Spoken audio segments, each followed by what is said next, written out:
إن الحمد لله نحمده ونستعينه ونستغفره ونتوب إليه ونعوذ بالله من شرور أنفسنا وسيئات أعمالنا.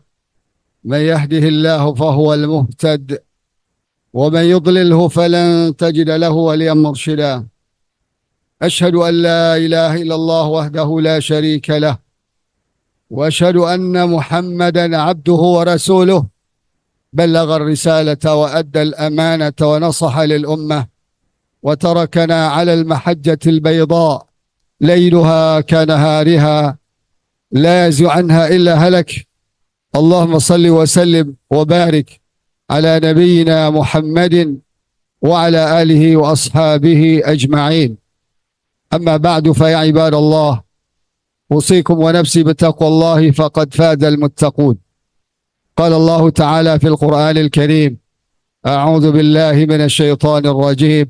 يا أيها الذين آمنوا اتقوا الله حق تقاته ولا تموتن إلا وأنتم مسلمون. Ma'asyiral muslimin, jamaah salat Jumat yang dirahmati Allah, mari kita tingkatkan takwa kita kepada Allah dengan melaksanakan semua perintah Allah yang ada dalam Al-Quranul Karim dan perintah Rasulullah SAW yang beliau jelaskan dalam hadis atau sunnah beliau. Kemudian kita juga harus meninggalkan apa saja larangan Allah yang termaktub di dalam Al-Quranul Karim dan larangan Rasulullah SAW yang beliau jelaskan dalam hadis atau sunnah beliau. Dengan demikian insyaAllah kita dijamin Allah untuk meraih derajat taqwa yang sebenar-benar taqwa. Salawat dan salam terbacakan untuk Nabi kita Muhammad sallallahu alaihi wasallam. Rasulullah SAW menganjurkan kita untuk banyak bersalawat kepada beliau, wabil khusus pada hari Jumat ini. Karena bersalawat kepada Rasulullah SAW banyak faedah dan manfaatnya. Di antara yang terbesar manfaatnya adalah bahwa apabila kita bersalawat 1 kali kepada Rasulullah, Allah akan bersalawat kepada kita 10 kali. Kaum muslimin rahimakumullah, ketika Allah memilih Islam sebagai agama yang Dia ciptakan untuk manusia, sejak dari Nabi Nuh alaihissalam sampai Nabi kita Muhammad sallallahu alaihi wasallam dan sampai hari kiamat nanti, salah satu hikmah dan tujuannya adalah agar penganutnya menjadi manusia yang unggul, agar rumah tangga yang berislam menjadi rumah tangga yang unggul, agar jamaah kelompok Islam atau umat Islam menjadi jamaah dan kelompok yang unggul, dan bahkan mereka akan menjadi umat yang unggul. Jadi agama Islam ini bukan agama ecek-ecek, tetapi agama yang benar-benar berdasarkan ilmu Allah dan hikmah dari Allah Ta'ala. Apabila agama Islam ini diyakini, difahami, dan diamalkan oleh siapa saja, dia akan menjadi orang yang sangat unggul dalam segala hal, dalam segala lapangan kehidupan. Kenapa? Jawabannya hanya satu, karena Al-Quran kitab yang unggul. Kalau untuk manusia setelah Nabi Muhammad SAW diutus, referensinya adalah Al-Quran. Kalau dahulu, ya kitab-kitab terdahulu yang Allah turunkan para Nabi dan Rasul terdahulu untuk kaum mereka, seperti Taurat, Injil, Zabur, dan sebagainya.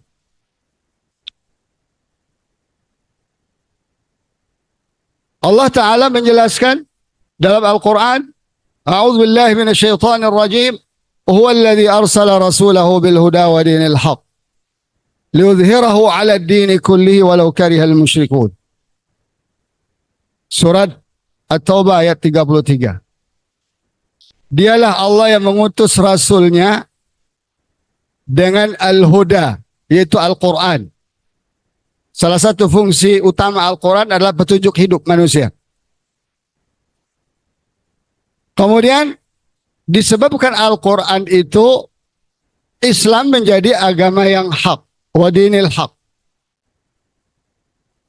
Kalau dikatakan dalam Al-Quran atau dalam bahasa Arab al-haq, famadha ba'dal haqq illa dhalal. Tidak ada lagi selain itu kecuali kesesatan.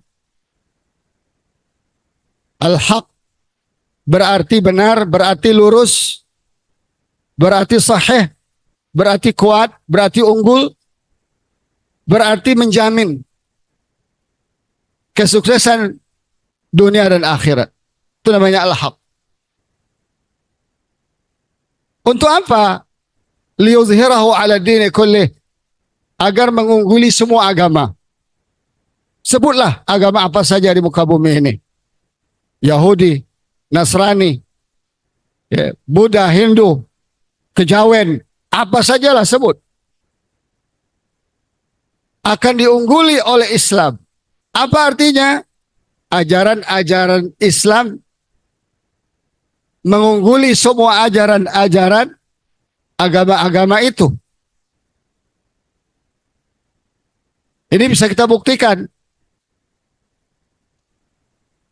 Dan telah dibuktikan oleh generasi pertama Islam, sahabat, diteruskan oleh tabi'in, wa tabi'it tabi'ina wa man tabi'ahum bi ihsanin ila yaumiddin. Ini sebuah rumusan yang tidak akan berubah. Sebuah sunnatullah yang tidak akan berubah.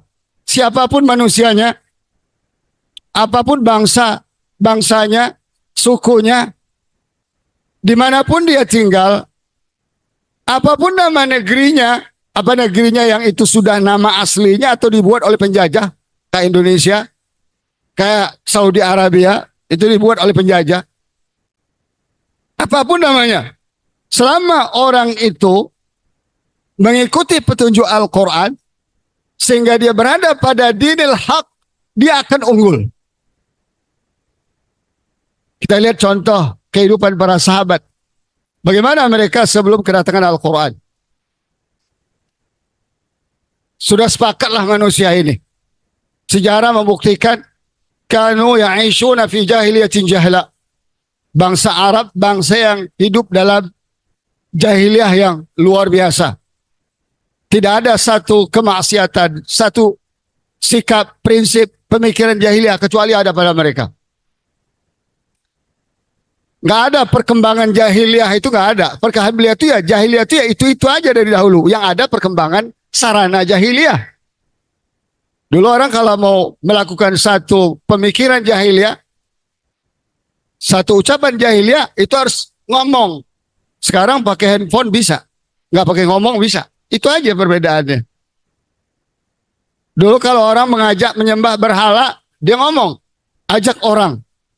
Sekarang bisa pakai tanpa bicara, tanpa kenal orangnya, tanpa tahu dia di mana letaknya, hidupnya.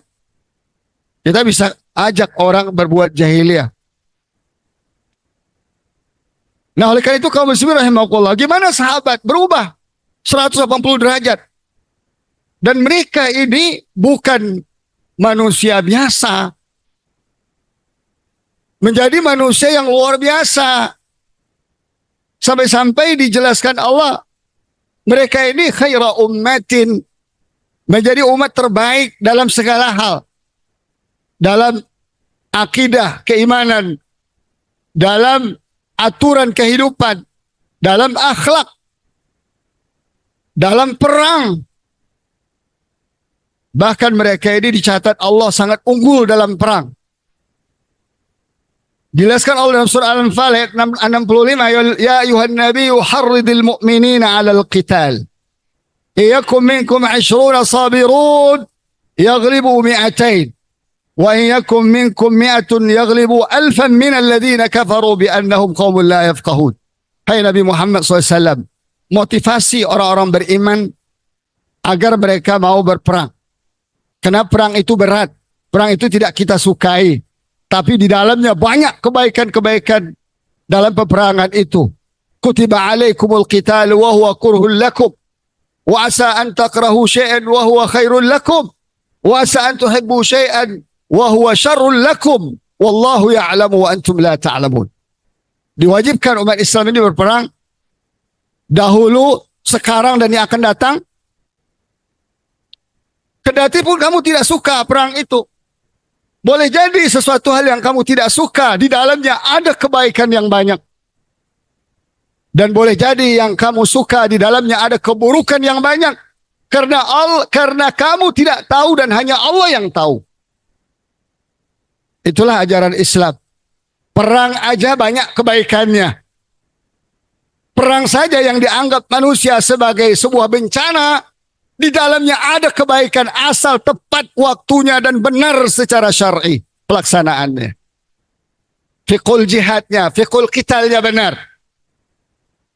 Bayangkan Allah mengatakan jika orang mukmin itu 20, tapi mereka sabar dalam berperang akan mengalahkan 200. Luar biasa. 1:10. Wa yakum minkum mi'atun yaghlibu alfan minal ladzina kafaru bi'annahum qaumun la yafqahun. Kalau kamu 100 akan mengalahkan 1000. Dan itu yang kita lihat sekarang di Gaza. Itu yang kita lihat sekarang di Palestina. Kalau sahabat Nun jauh 14,5 abad yang lalu, mungkin banyak yang berkata bahwa itulah sebuah dongeng, cerita dongeng, tapi sekarang tidak, fakta. Bahkan ada hanya dengan 7 orang, 8 orang, 9 orang mujahidin Palestina mengalahkan ratusan tentara Yahudi. Bayangkan, kaum muslimin rahimakumullah. Ini kenapa? Karena Islam itu unggul kalau diamalkan. Islam itu akan unggul dan membawa keunggulan dalam diri kita kalau diyakini dalam kehidupan ini. Seperti yang terjadi sekarang. 1 abad belakangan ini kita lihat bahwa umat Islam ini bukan lagi tidak unggul, tapi jadi budak. Jadi objek kejahatan, pemerasan, penghancuran bangsa-bangsa lain. Yang kemudian setelah merdeka diteruskan oleh bangsa sendiri. Kayak Indonesia ini 3,5 abad lamanya dijajah. Ini satu hal yang tidak masuk akal. Nggak ada di dunia ini yang dijajah 3,5 abad, itu nggak ada. Umat Islam itu nggak pernah ada. Aljazair nggak sampai 1 abad. Bahkan Afghanistan tidak pernah dijajah. Inggris datang, habis. Uni Soviet datang, hancur. Amerika dan Eropa datang, berantakan sampai hari ini. Dan kalah, bertekuk lutut di bawah mujahidin, di telapak kaki mujahidin Afghanistan. Lihat sekarang Hamas. Lihat sekarang mujahidin di Palestina ketika mereka kembali kepada Al-Quran. Yang unggul, otomatis mereka akan berikan keunggulan. Perang di Gaza, perang di Palestina, jangan dikira itu perang antara Yahudi dengan umat Islam atau mujahidin saja. Tidak. Perang mujahidin dengan seluruh dunia. Termasuk orang-orang Palestina yang munafik sendiri dari Fatah dan PLO. Termasuk bangsa Arab yang mengelilinginya yang bangsa Arab yang ngaku Muslim. Termasuk ikut menghancurkan mujahidin. Apakah itu di Mesir, Saudi, Bahrain, Jordania, semua sama itu. Mengharapkan, bukan hanya mengharapkan, membantu Israel, Yahudi, negara haram itu untuk memerangi dan menghancurkan mereka. Maka sampai hari ini satu pucuk senjata pun tidak berani mereka kirimkan kepada mujahidin. Umat mengalami krisis keimanan. Umat mengalami krisis keimanan kepada Allah. Mengalami krisis keimanan kepada Al-Quran. Mengalami krisis keimanan kepada Islam itu sendiri. Sehingga mereka mahzumun nafsiyan. Menjadi orang-orang yang kalah secara psikologis. Boleh saja Amerika makan burger, kita makan burger. Tapi secara psikologis kalah. Boleh saja orang Eropa makan daging, kita makan daging. Tapi secara psikologis kalah. Karena keimanan krisis. Tidak percaya lagi kepada Allah sebagai Tuhan, pencipta dan pengatur alam semesta yang memberikan kemenangan dan kekalahan. menghidupkan dan mematikan. Tidak percaya lagi kepada Al-Quran yang menjamin kehidupan kita tinggi di mata Allah, terhormat di mata Allah, mulia di mata Allah. Kalau kita benar-benar beriman, sebagaimana yang Allah katakan, wala tahinu wala tahzanu wa antumul a'launa in kuntum mu'minin. Ali Imran ayat 139. Jangan kau merasa lemah, jangan kau merasa sedih, wahai umat Islam. Kamu itu tinggi, kamu itu unggul di mata Allah dan mata manusia jika kamu mukmin. Nah, ini yang jadi persoalan hari ini. Akibat dari krisis keimanan ini merembet kepada jiwa-jiwa yang kalah, mentalitas yang kalah, mentalitas yang menyerah, mentalitas yang mudah dan mau diperbudak di negeri dan di kampung sendiri dan di rumah sendiri. Ini kondisi hari ini. Akhirnya apa? Lahir apa yang disebut dengan at-tabaiyatul gharbiyah. Ngekor kepada barat. Apa saja datang dari barat ditelan tanpa melihat baik dan buruknya. Katakanlah demokrasi datang dari barat ditelan mentah-mentah. Apakah demokrasi ini solusi? Tidak. Lihatlah, Indonesia ini sudah pengalaman berdemokrasi sejak merdeka. Tidak pernah mengalami kecuali umat Islam ditipu, diperbodohi, dicurangi, dan bahkan partai Islamnya dibubarkan, masyumi, dan tokoh-tokohnya dipenjarakan. Kurang apa lagi? Jauh sebelum negara-negara Arab berpolitik secara demokratis, Indonesia sudah dahulu. Jauh sebelum Aljazair, jauh sebelum Turki, jauh sebelum Jordania, jauh sebelum Palestina. Tabaiyatul gharbiyah, ngikut pola barat, sehingga apa? Lupa kepada Islam, lupa kepada Al-Quran. Cobalah kita ajak diskusi umat hari ini. Saya bisa pastikan mayoritas mereka tidak mau berdebat secara Quran utuh dan menyeluruh, dengan akal-akalan, dengan teori-teori begini begitu, begini begitu. Banyaklah akal-akalan, sebagaimana akal-akalan mencabut 7 kata Piagam Jakarta, dan itu terus sampai hari ini akal-akalan dijalankan. Apa akibatnya? Umat Islam jadi apa? Jadi tikus-tikus di got yang diintai oleh orang-orang penjahat-penjahat untuk ditembaki, untuk dibunuhi. Semua negeri, potensi negeri dikuasai dan dikendalikan. Termasuk beragama ini sendiri mau dikendalikan. Beragama ini sendiri dikendalikan. Di masjid tidak boleh bicara politik. Ulama tidak boleh bicara politik. Ini sebuah pembodohan. Tapi kita mau politik yang mana? Politik Al-Quran. Karena itu jaminan kemenangan. Tanpa Al-Quran tidak ada jaminan kemenangan. Allah mengatakan dalam surat Ali Imran ayat 79. Maka li basharin an yu'ti Allahul kitaba wal hukma wan nubuwah. Thumma yaqulu lin-nasi kunu ibadan li min dunillah. Walakin kunu rabbaniyina bima kuntum tu'allimuna al-kitaba wa bima kuntum tadrusun. Tidak ada seorang nabi pun, seorang manusia pun yang diberi Allah Alkitab, Al-Hukum, pemerintahan, kekuasaan, dan nubuah, kenabian. Mereka berkata, jadilah kalian hamba-hambaku selain dari Allah. Nggak ada. Semua nabi, apalagi Nabi kita Muhammad SAW, mengajak kita menjadi kunu ibadallah. Jadilah kamu hamba Allah. Ini Quran. Ini nubuah. Ini kekuasaan. Tidak ada kekuasaan di tangan rakyat, itu syirik besar. Syirik besar. Kekuasaan itu di tangan Allah. Kunu ibadallah. Itu bukan ajaran para nabi. Itu ajaran filosof Yunani. Ajaran orang-orang yang tidak kenal akhirat dan tidak kenal Allah. Dan musuh Allah dan musuh Islam. Bahwa kedaulatan itu di tangan rakyat. Tidak ada.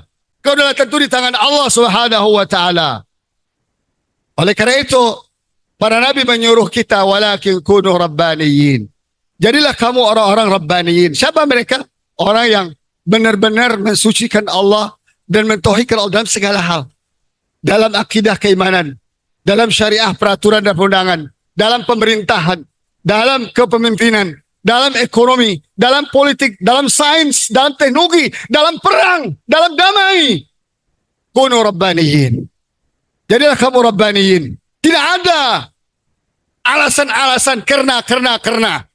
Kecuali adalah menyimpang dari tauhid yang benar yang berefek kepada apa? Kita akan dihinakan Allah Subhanahu wa taala. Silakan kita berteori, silakan kita berfilosofis dalam kehidupan ini selama tidak dasarnya Quran adalah fata morgana. Apapun yang diinginkan fata morgana. Kemuliaan yang diharapkan fata morgana. Kesejahteraan yang diharapkan fata morgana. Kedamaian yang diharapkan fata morgana. Persaudaraan diharapkan fata morgana. Karena Rasulullah sudah mengingatkan kita, innallaha yarfa'u bihadzal kitabi aqwaman wa yad'u bi akharin, rawahu Muslim. Allah akan mengangkat derajat kaum yang konsisten dengan Al-Quran. Tapi sebaliknya Allah akan menghinakan kaum yang meninggalkan Quran. Sekarang kita sudah merasakan. Sekarang selain dari bangsa Muslim Gaza dan Muslim Taliban Afghanistan terhina-dina. Berpuluh-puluh tahun merdeka, kita sudah 79 tahun. Apa yang kita dapatkan kecuali kehinaan, kemiskinan? Tidak ada lain alasannya karena kita menjauh dari Al-Quran. Innallaha yarfa'u bihadzal kitabi aqwaman wa yad'u bi akharin. Allah akan hinakan, Allah akan angkat derajat kaum yang konsisten dengan Al-Quran. Dan Allah akan hinakan kaum siapa saja mereka. Hatta keturunan Rasulullah SAW dan sudah berislam berabad-abad. Enggak penting bagi Rasulullah. Yang penting bagi Rasulullah, bagi Allah adalah sekarang. Kita sekarang. Kalau kita jauh dari Al-Quran, Allah hinakan. Kalau kita dari Al-Quran, Allah muliakan. Bagaimana caranya? Allah punya cara yang banyak untuk memuliakan. Bayangkan salah satu efek kebaikan yang terkandung dalam jihad Palestina hari ini, Gaza hari ini, berpuluh-puluh ribu orang Eropa masuk Islam. Coba, kapan kita bisa masukkan mereka Islam? Wa asa an takrahu syai'an wa huwa khairul lakum. Boleh jadi kamu tidak suka sesuatu tapi dalamnya ada kebaikan. Nah, oleh karena itu wallahu ya'lamu wa antum la ta'lamun. Hanya Allah yang tahu, kita nggak tahu. Apa susahnya kita untuk ikut Al-Quran? Apa susahnya kita untuk ikut Islam? Tapi memang Islam itu, Quran itu mengajarkan sesuatu yang sangat tinggi. Untuk sampai kepada sesuatu yang tinggi itu penuh dengan cobaan dan hambatan. Am hasibtum an tadkhulul jannata walamma ya'tikum mathalul ladzina khalu min qablikum massathumul ba'sa wa dharra wa zulzilu hatta yaqula ar-rasul wal ladzina amanu ma'ah mata nasrullah ala inna nasrallahi qarib. Apa kamu dikira, kata Allah, masuk surga dengan mudah begitu aja? Belum pernah datang kepada kalian ujian-ujian, perang, baksa, perang, dharra, ekonomi, kesulitan ekonomi, kesulitan makan. Kayak saudara-saudara kita 1 juta atau 2 juta muslim di Gaza sekarang. Tidak ada makanan, tidak ada minuman, tidak ada listrik. Coba kita lihat. Baksa wa dharra wa zulzilu. Bahkan mereka jiwanya tergoncang. Sampai Rasul dalam beriman berkata, kapan kira-kira Nasrullah, pertolongan datang? Ala inna nasrallahi qarib. Artinya apa?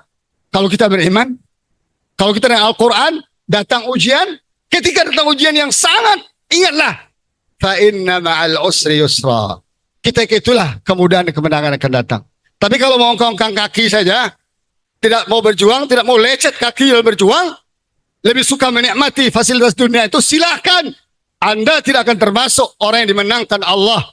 Karena syarat memenangkan Allah itu kalau kita menolong agama Allah. Ya alladzina amanu in tansurullah yansurkum wa yutsabbit aqdamakum. Orang beriman, kalau kalian menolong agama Allah, Allah tolong kalian. Ini harga mati. Bagi Allah harga mati. Tapi kalau tolong demokrasi, silakan. Sampai kiamat kalian tidak akan melihat dan tidak akan merasakan kemenangan itu.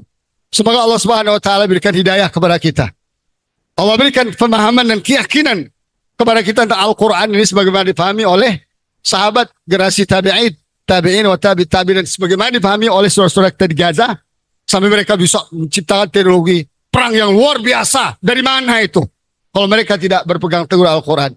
Sebagaimana saudara-saudara di Afghanistan bisa mengalahkan imperium terbesar di dunia, tiga. Inggris, Uni Soviet, Amerika dan teman-temannya. Hancur di tangan mereka. Kalau kita lihat dan kita tanya mereka, modal mereka adalah Al-Quran. Barakallahu li wa lakum fil Quranil azim.